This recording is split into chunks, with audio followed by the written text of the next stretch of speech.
where are you going? Our soul's long journey we would end. Therefore we've come to Bethlehem. We're looking for a friend to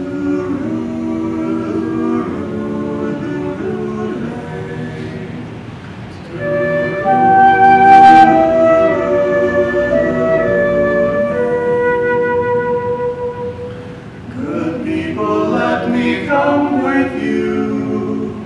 Perhaps he's just around this bend. But whether near or far, I too have been looking for a friend to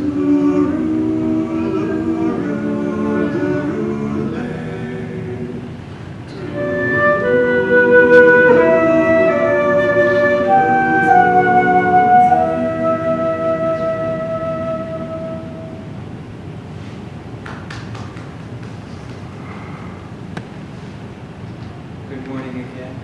My name is Nayaswami, and this is my wife Nayaswami, Dharmini, and we're very grateful and glad to receive you this morning. For those of you who have been here before, this is not a new custom to read off the Kindle. This is more what you do when you left the books at home. Remember the Kindle. So, God is great. This week's reading, week 51. What was the star of Bethlehem?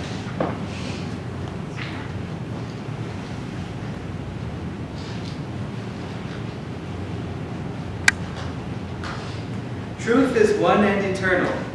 Realize oneness with it in your deathless self within. The following commentary is based on the teachings of Paramahansa Yogananda. Divine vision is the opposite of worldly sight. Divine vision sees God's presence behind all outward appearances. Worldly sight sees appearances merely, coding even the blazing wisdom of a saint. A master to the worldly man is a human being with perhaps a slightly better attitude than the norm. The scriptures, therefore, strive to demonstrate how the divine consciousness, when openly active among men in the lives of great masters, must never be viewed as an expression of ordinary human consciousness. To seek the presence of divinity behind the life of a great master is to prepare oneself to recognize that same divinity also in lower manifestations, until at last one beholds God everywhere. Thus it was that Paramahansa Yogananda, on observing his new disciple Swami Kriyananda, struggling with the contrast between the Guru's human appearance and his inner divine reality, looked at him deeply one day and said, "If you only knew my consciousness." The story of the birth of Jesus Christ contains an account in the Gospel of St. Matthew of the Star of Bethlehem. The wise men who sought Jesus in his manger said, "We have seen his star in the east, and lo, the star which they saw in the east went before them till it came and stood over where the young child was." This account was important, for it showed all mankind that Jesus was a divine incarnation and no ordinary man, that he brought divine consciousness to earth, even though he would play a human role among human beings, and that others too, by, quote, receiving him in their inner hearts, would acquire power, as the Bible puts it, to become the sons of God. The scriptures enjoin us to meditate on the lives of great souls, that we may discover our own latent spiritual greatness. As the Bhagavad Gita puts it in the 4th chapter, "Who knows the truth touching my births on earth and my divine work, when he quits the flesh, puts on its load no more, falls no more down to earthly birth, to me he comes, dear Prince." Thus, through Holy Scripture, God has spoken to mankind.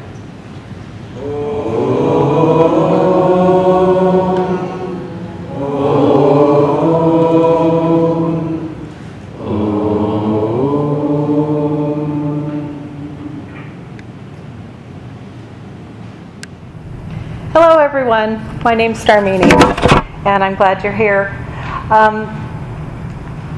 The Star of Bethlehem, even whether we are Christian or not, who hasn't heard, "Oh, star of wonder, star of might, star of royal beauty bright, ever, what is the word? Still proceeding, guide us to thy perfect light." Well, when we read the story of Christ's birth, it sounds like a good story. I'm going to read a little bit longer from this verse. "Now when Jesus was born in Bethlehem of Judea in the days of Herod the king, behold, there came wise men from the east to Jerusalem, saying, Where is he that is born King of the Jews? For we have seen his star in the east, and are coming to worship him. And lo, the star which they saw in the east went before them till it came, and stood over where the young child was. When they saw the altar, they rejoiced with exceeding joy. And when they were come unto the house, they saw the young child with Mary his mother, and fell down and worshipped him. And when they had opened their treasures, they presented him with gifts, gold, frankincense, and myrrh.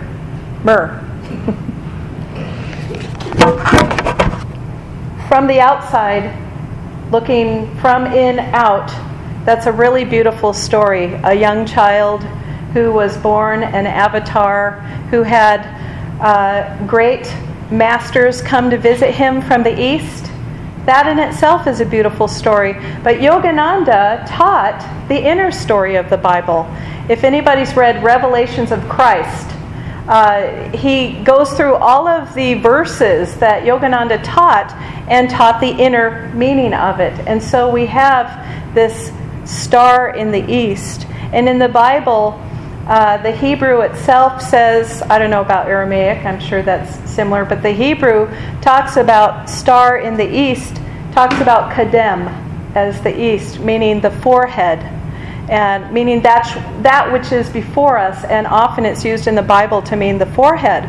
And so even in the Hebrew, it's talking about the star in the east.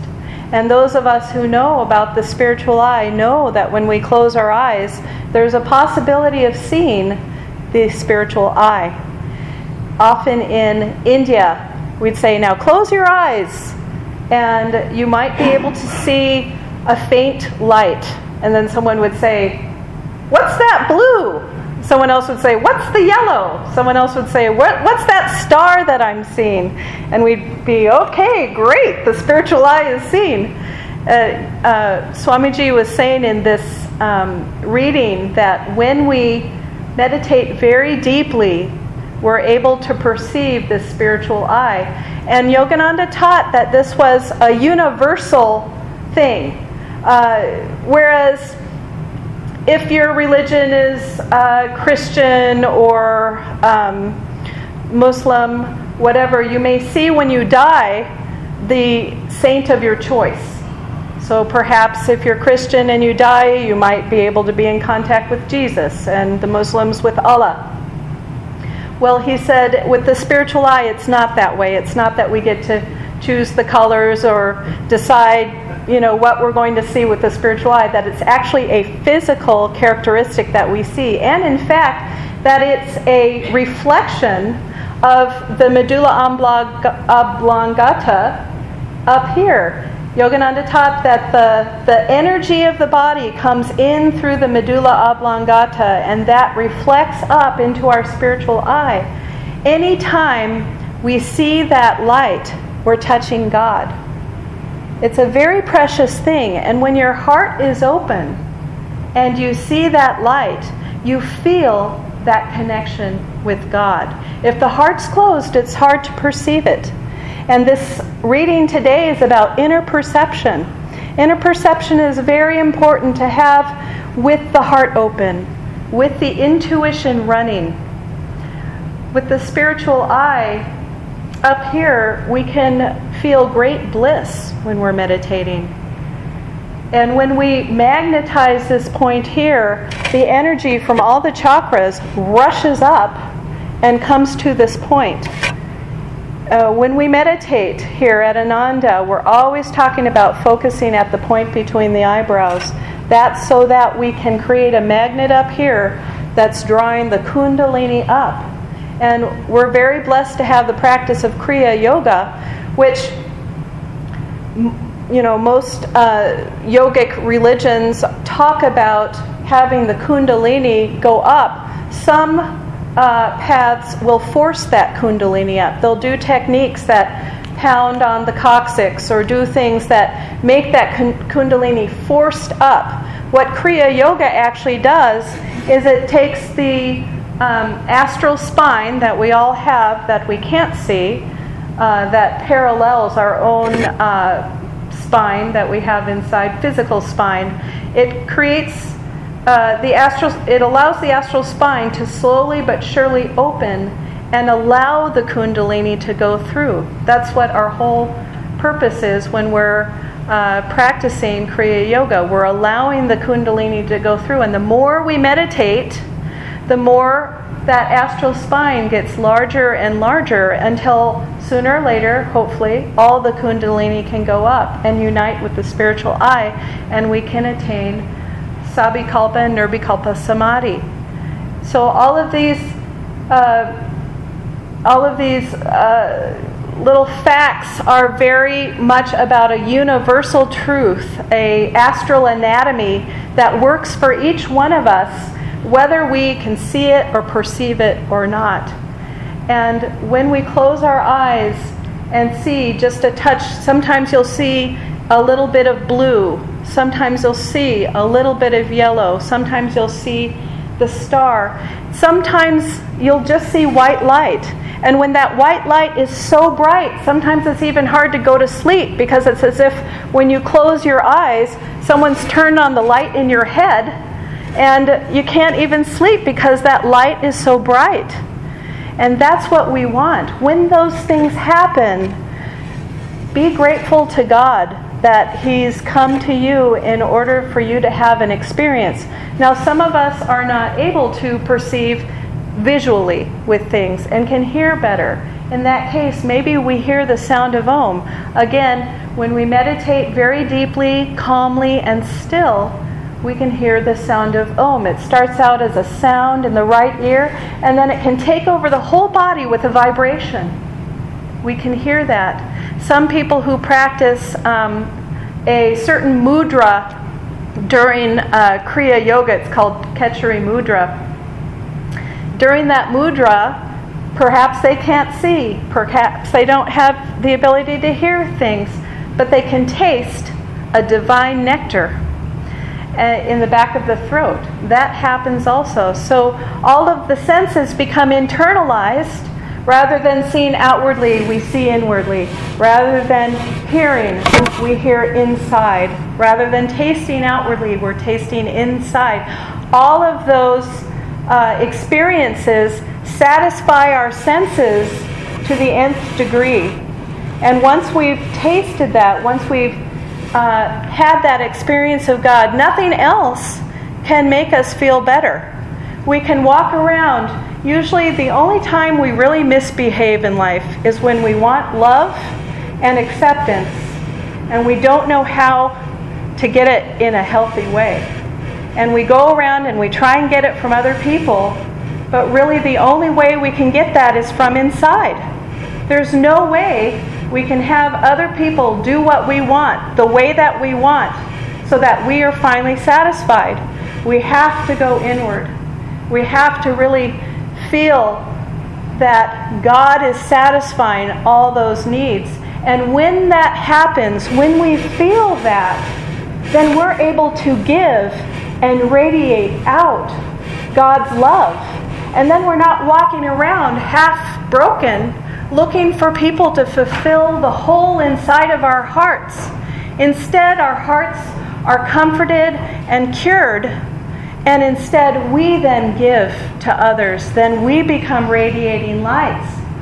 It's just a fact that we have to turn ourselves from being inside out to outside in. And even if we meditate, suppose you've come here for the first time, you've never done Hong Sa, maybe you have some other kind of spiritual practice.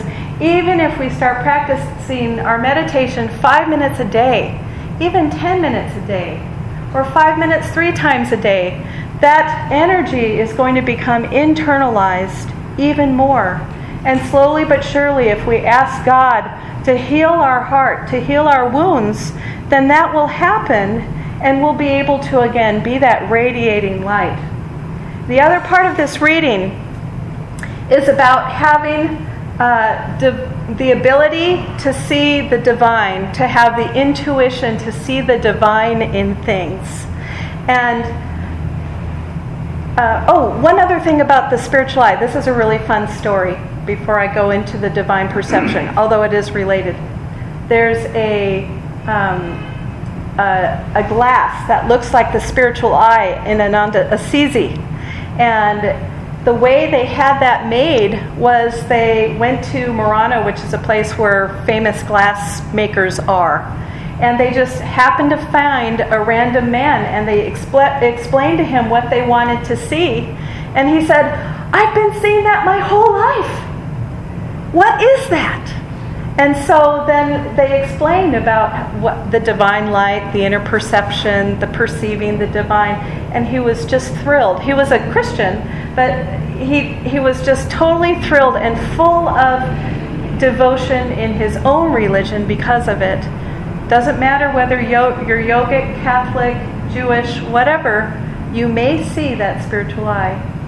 So back to divine perception, which it requires divine perception to even see the spiritual eye. There's also divine perception in others. You know, in Yogananda, in this reading, Swamiji talks about when he was brand new, he was kind of looking Yogananda over, kind of thinking, this guy is an avatar?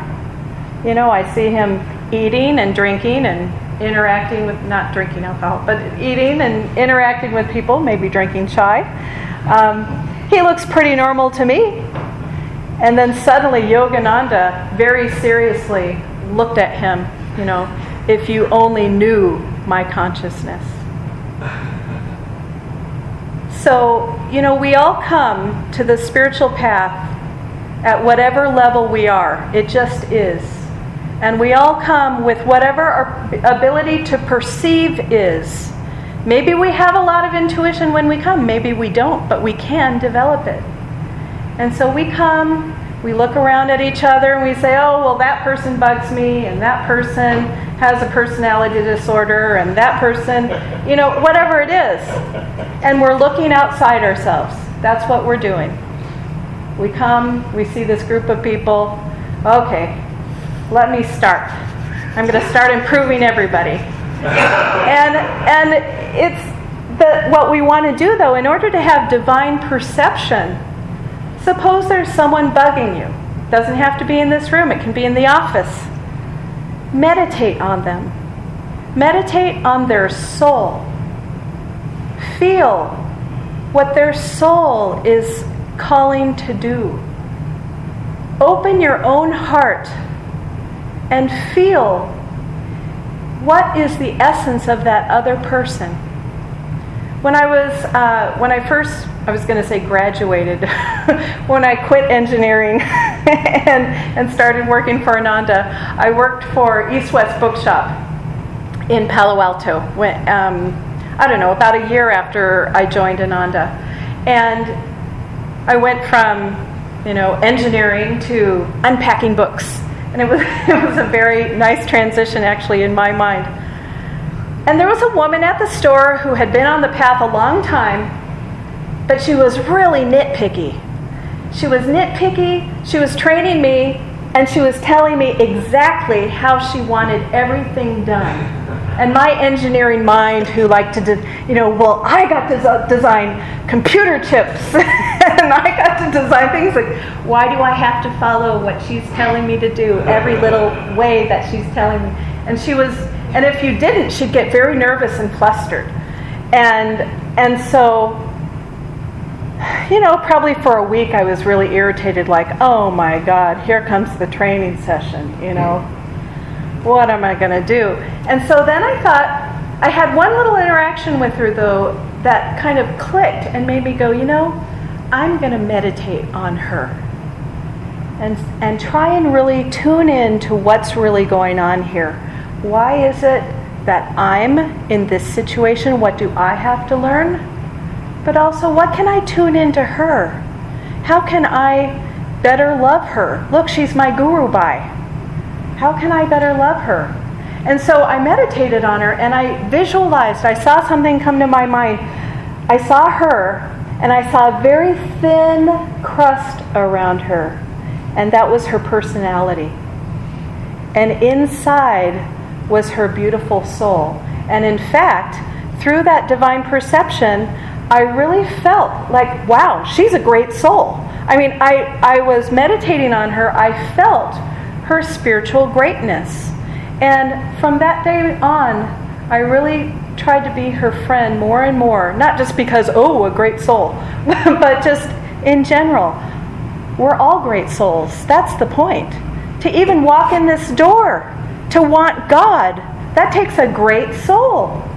And so she and I are really close friends now.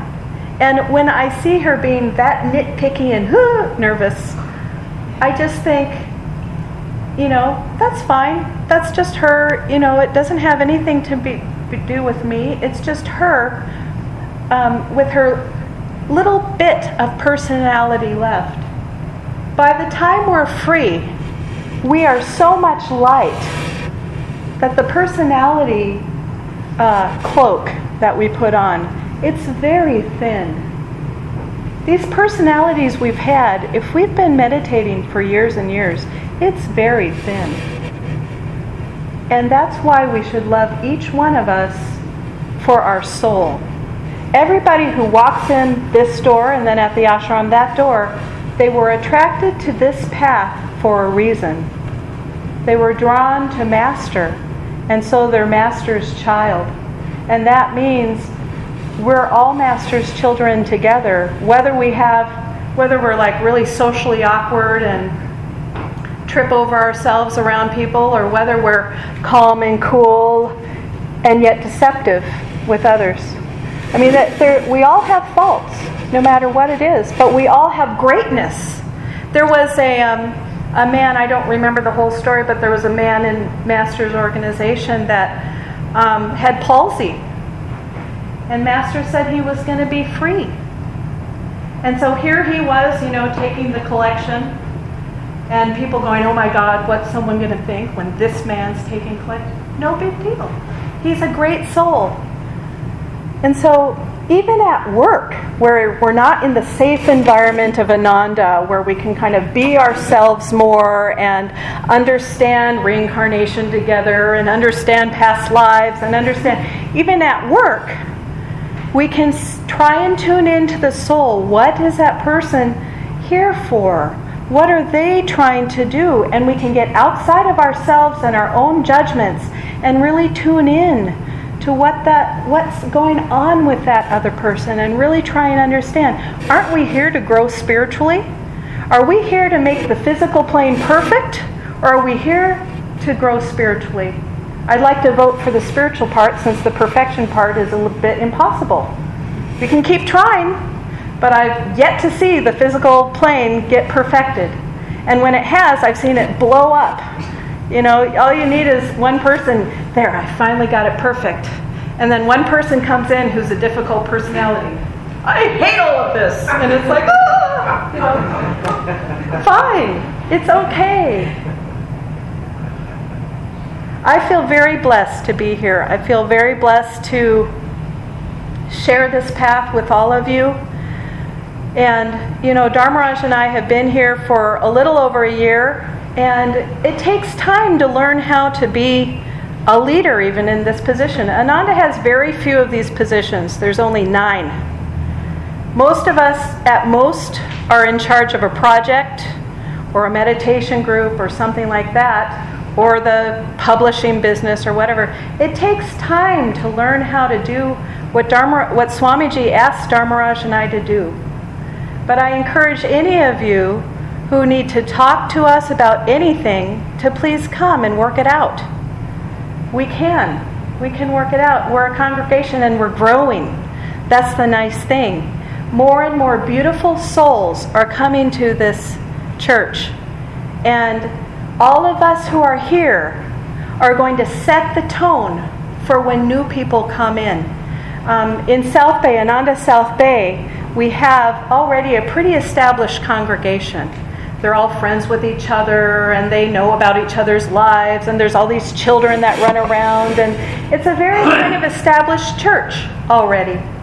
And I notice when a new person comes in, they're welcomed, and the more they come in, the more they start kind of seeing, oh, this is what I should do. And not like, oh yeah, here, jump into this cookie cutter, and okay, perfect. Now you're just like you should be. But I just mean coming in and getting attuned.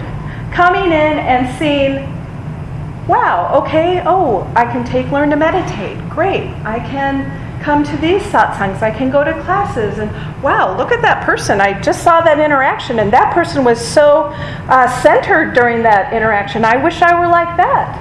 That's what the congregation does for each other. And all of you who have been around for a long time, which could be 1 year, that's a long time because this is a new congregation. You're the ones who are setting the tone now, so that when those new devotees, those new souls of Master walk in this door, they're going to be able to feel your beautiful vibrations helping them along. And that's what we're doing here. We're each helping each other move forward to find God. And so if we use our divine perception, our inner perception in situations, there have been lots of times when Swamiji has said things that people say, what's he talking about? He doesn't know what he's talking about. And I'm not saying this story out of blind faith in Swamiji. I have seen him so often make decisions that I'm thinking, wow, what did that mean? And then a year later, boom, oh, he was right. I've seen this over and over again for many years. And so there's one situation I remember very clearly was there was someone who was kind of a leader in the music. And he had a very magnetic personality, but he was kind of a naughty boy. And that was okay, he was very magnetic, and Swami kept him close. I mean, really close. And you'd think, wow, Swami's keeping a very naughty boy close. What is that all about? He's so naughty. And naughty in that he was really flirtatious with people, and he loved the limelight and would be extra dramatic with everybody, and sometimes make selfish decisions, and just interesting things that I myself was never hurt by it, but I watched a few other dramas happen around the whole thing. And one day I was involved with it because I was doing a lot of music at that time, and I had to be kind of in the center of it and experience it. And when I walked away, I kind of had to wipe myself down, just like, ooh, that did not feel great. Swamiji, what is going on? And so I prayed. I prayed to Swamiji. I said, and Master, what's going on here?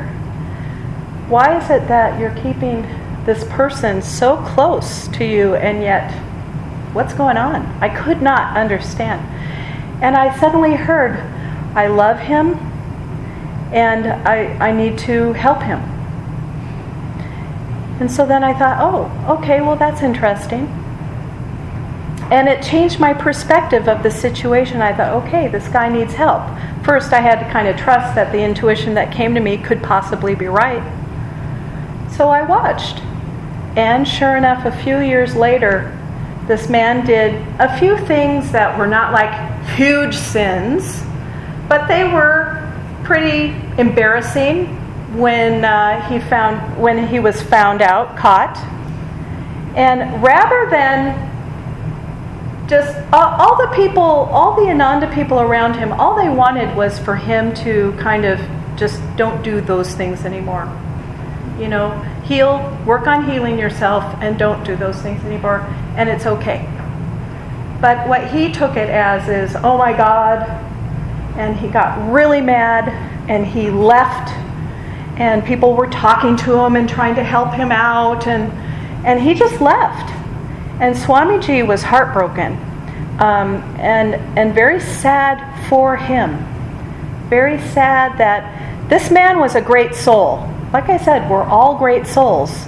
And sometimes the thinner the little veneer that we have of our personality and all that light that comes through, sometimes the imperfections kind of show a little bit more brightly too. Master talked about it as like a stained glass window where, you know, the light is shining through, and if there's an imperfection in there, you see it even more strongly. And so the greater we are, the more energy we have, those imperfections can also shine very brightly too. And they don't always have to be seen as, you know, a great fall and that person's evil. But all they need to do is just stop, turn the other direction, and do the right thing. And so this person left. Swamiji was very sad, and this person still hasn't come back. And when you see him, the light has gone from his eyes. And so he just turned inward on himself. And if you have found your guru, and I'm not saying everybody in this room, Yogananda's your guru, you know, that's a personal decision within yourself. But if you've had your guru, if you've found your guru, it's very important you stick with your guru through thick and thin. It's a relationship we all develop through thick and thin. And we stick with that, and because the divine guru then covers us with an umbrella of grace and says, you know, you're mine now and I'm taking care of you. Christians feel this way about Jesus. And so that's a very sacred relationship. And if we turn our backs on it, and this person really is, or this soul really is our true guru, you can't turn your back on it. That person's going to follow you to the next life and the next life.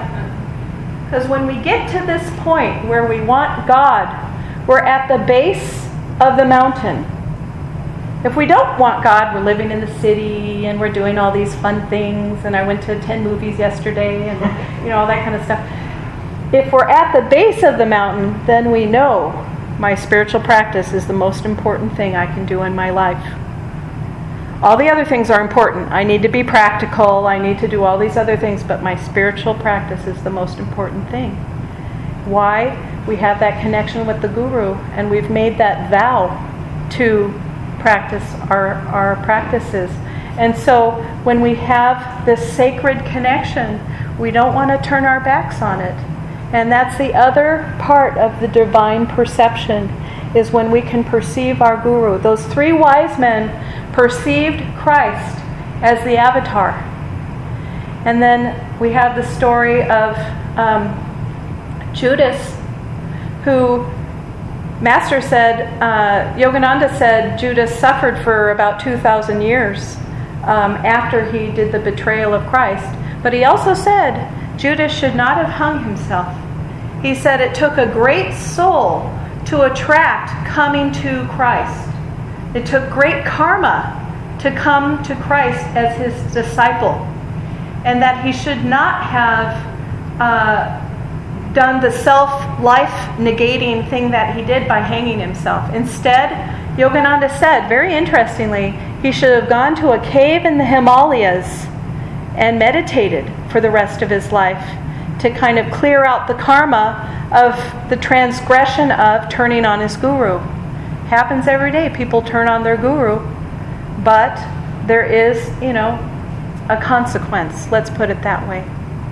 So anyway, this Christmas season is a time when the veil between ourselves and Christ consciousness is extra thin. We read something in our all-day meditation at South Bay yesterday, and this Saturday we've got an all-day meditation from 10 to 6. It's a very easy way to meditate all day because we break it up with chanting and with readings and the sound of Yogananda's voice. We've got all sorts of little things planned, music. And so it's a wonderful time to just recharge the batteries for the year income. But this time, this Christmas season, the veil is thin. Take advantage of it.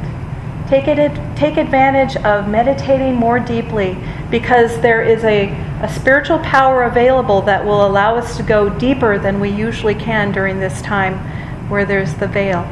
So really try and tune in as best you can with your own inner divine perception and feel the Christ consciousness coming in the east and see Him lingering over the Christ child within your own consciousness. God bless you.